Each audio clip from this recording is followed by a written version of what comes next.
One of the founders of the hip-hop group Fugees is facing a multi-million-dollar fraud and conspiracy charge, or several charges. The Grammy Award winner, Pras Michel, is accused of using stolen cash to make illegal political contributions.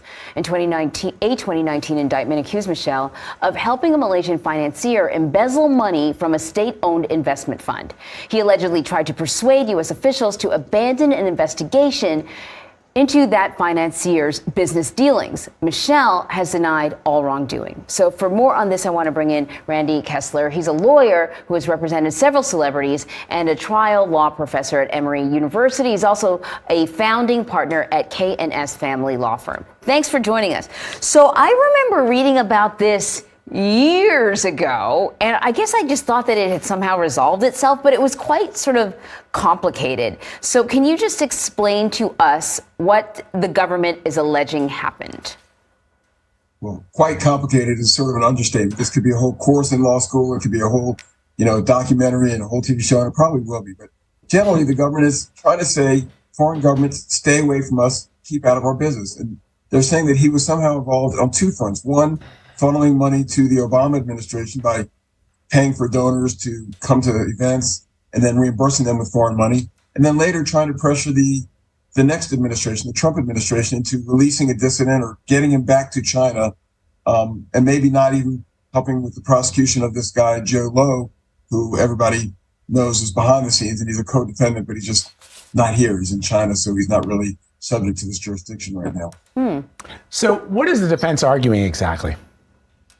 I think they're pretty much going to argue ignorance is ignorance of the law, but ignorance of the law we know is no defense. He was not doing anything intentionally illegal. In his opinion, he was trying to help do what he thought was right. He was trying to influence politics because he wanted certain politicians to be elected or certain things to happen. But certainly it didn't rise to the level of him being an espionage agent of China, is what they're going to say. That's crazy. That's just, James Bond kind of stuff. He was just somebody trying to be involved and trying to help his country in the way that he thought was fit. I think that's the best defense, and that's what the defense is going to be. So the defense is like, hey, his intentions were not anywhere near as sort of scandalous as you're suggesting. He had access to money. Lots of people make campaign contributions. What's wrong with this? What is the prosecution saying? They're saying he should have known better, and ignorance of the law is no defense. When you're involved with that kind of money and that much stuff, you should consult with lawyers. You should figure out what you're doing. That's what they're going to say. And because you violated these crimes, we're not only going to prosecute you because you're a public figure and because there are other public people involved and celebrities that may be witnesses. We want everyone in the world to know, when you try to get involved in American government and you are in concert with a foreign government like China, don't do it. Be careful. Make sure you know what you're doing before you do this. Are they suggesting that he was personally trying to benefit from it, or that, financially, or that it was just he was trying to sort of peddle influence? I think both, right? There's a lot of money involved. When $100 million worth of influence, you don't do that for nothing. You don't have no side benefits. So what kind of a precedent would this set for how Michel would be punished?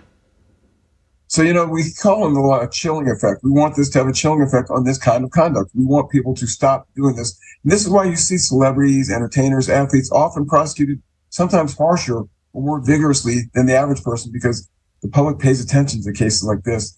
The federal government wants the public to pay attention to this and say, if you know of anybody, anything like this, or it even sounds or smells fishy, stop. Talk to a lawyer. Talk to law enforcement. This may be the case to make the point for them.